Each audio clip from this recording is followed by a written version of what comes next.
সেই শ্রেষ্ঠ হবে যার হৃদয়টা সমুদ্রের মতো বিশাল। দেখো এভাবে মনে রাখতে পারি, শ্রেষ্ঠকে সমুদ্র। প্রথম চৈনিক পরিবাচক আসেন, তার নাম কি? ফা হিয়েন।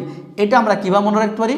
দেখো এরপরে হাইপেন আসতে, ফা একটা, হিয়েন একটা। দেখো ফা হিয়েন, দুইটা অক্ষর, দুইটা সিলেবল।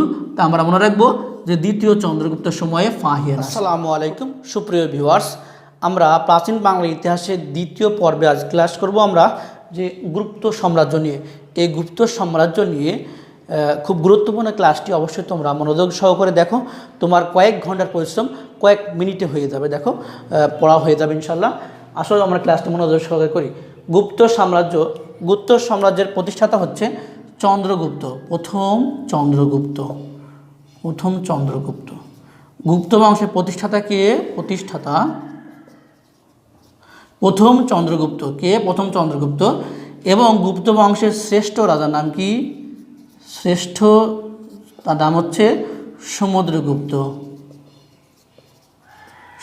কীভাবে মনে রাখবো? দেখো শ্রেষ্ঠ সেই শ্রেষ্ঠ হবে যার হৃদয়টা সমুদ্রের মতো বিশাল।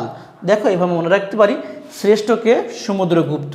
এই সমুদ্রগুপ্তকে বলা হয়তো ভারতীয় নেপোলিয়ান বলা হয়তো, ভারতীয় নেপোলিয়ান। তাহলে ভারতীয় নেপোলিয়ান কাকে বলা হয়তো? এই সমুদ্রগুপ্ত। এই সমুদ্রগুপ্ত তিনি কবিতা রচনা করতেন। কি? কবিতা রচনা করতেন। এজন্য একে বলা হয়তো যে কথিরাজ। কি নাম? কথিরাজ বলা হয়তো। তাহলে সমুদ্রগুপ্তের নাম কয়টা? যে তিনি হচ্ছে গুপ্ত সাম্রাজ্যের শ্রেষ্ঠ রাজার নাম হচ্ছে সমুদ্রগুপ্ত। এই গুপ্ত সাম্রাজ্যের শ্রেষ্ঠ রাজাকে সমুদ্রগুপ্ত। কীভাবে মনে রাখবো? সমুদ্রর মতো বিশাল তার হৃদয়, তাই তিনি হয়েছেন শ্রেষ্ঠ। তারপর কী বলা হয়তো? ভারতীয় নেপোলিয়ান বলা হয়তো। তা তিনি কবিতা রচনা করতেন, তাই এজন্য কী বলা হয়তো? কথিরাজ বলা হয়তো। এই গুপ্ত বংশকে বলা হয়তো ভারতীয় উপমহাদেশের স্বর্ণযুগ বলা হয়তো। আচ্ছা, এটা কীভাবে মনে রাখতে পারি? দেখো গুপ্তধন, তাহলে স্বর্ণ একটি গুপ্তধন, তাই আমরা এটা মনে রাখতে পারি এভাবে যে গুপ্ত সাম্রাজ্যকে বলা হয়তো ভারতীয় উপমহাদেশের স্বর্ণযুগ। পরীক্ষায় আরেকটি প্রশ্ন আসে যে মুসলিম শাসনের স্বর্ণযুগ কাকে বলা হয়?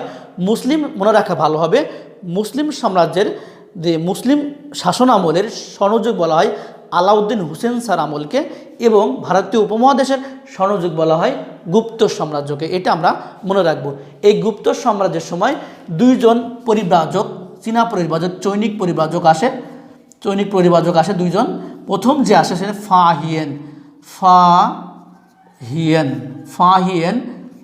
হিয়েন আসে কার সময়ে?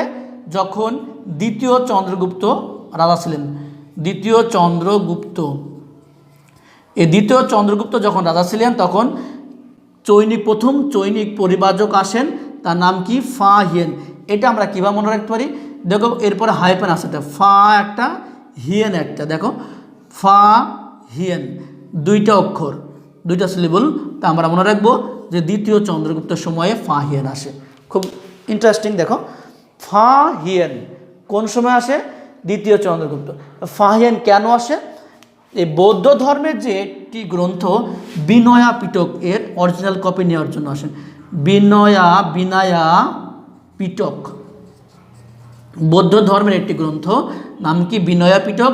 এই রচনার যে এর মূল কপি নেওয়ার জন্য ফা হিয়েন আসেন, চীন থেকে আসেন। হ্যাঁ, কার সময় আসেন?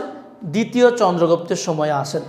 তাহলে দেখো আরেকটি চৈনিক পরিব্রাজক আসেন, তার নাম হচ্ছে হিউয়েন সাং আসে কার সময়ে? হর্ষবর্ধনের নাম বলি, হর্ষবর্ধনের সময়ে হিউয়েন সাং থেকে হর্ষবর্ধন, মনে থাকবে ইনশাল্লাহ। মহাকবি কালিদাস এই গুপ্ত সাম্রাজ্যের রাজসভার কবি ছিলেন, নাম কি? মহাকবি কালিদাস। তার লেখা একটি বিখ্যাত গ্রন্থ মহাকাব্য মেঘদূত।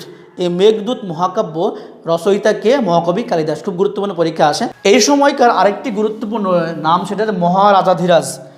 কে বা কারা বা কতজন মহারাজাধিরাজ এই উপাধি গ্রহণ করে? কয়জন? উত্তর 3 জন। দেখো কারা কারা? ধর্মাদীপ্ত। কি নাম? ধর্মাদীপ্ত, সমাচার দেব ও গোপচন্দ্র। কি নাম? গোপচন্দ্র। তাহলে কি নাম? কারা মহারাজাধিরাজ উপাধি গ্রহণ করেন? কে কে? তিনজন। কে? ধর্মাদিত্য, সমাচার দেব ও গোপচন্দ্র। পরীক্ষা এখান থেকে আসে, গুপ্ত সাম্রাজ্য থেকে। এগুলোই হচ্ছে গুরুত্বপূর্ণ প্রশ্ন, আর কোনো প্রশ্ন পড়ার দরকার নেই। অবশ্যই ক্লাসটি তোমাদের ভালো লেগে থাকবে। যদি ক্লাসটি ভালো লেগে থাকে অবশ্যই ইউটিউব থেকে দেখে থাকলে চ্যানেলটি সাবস্ক্রাইব করো, এবং ফেসবুক পেজ থেকে দেখলে অবশ্যই পেজটি ফলো দিও। তোমাদের সুস্থতা কামনায় আজকের মতো বিদায় নিচ্ছি। আমি মোহাম্মদ আঙ্গুর হোসেন। আসসালামু আলাইকুম ওয়া রাহমাতুল্লাহি ওয়া বারাকাতুহু।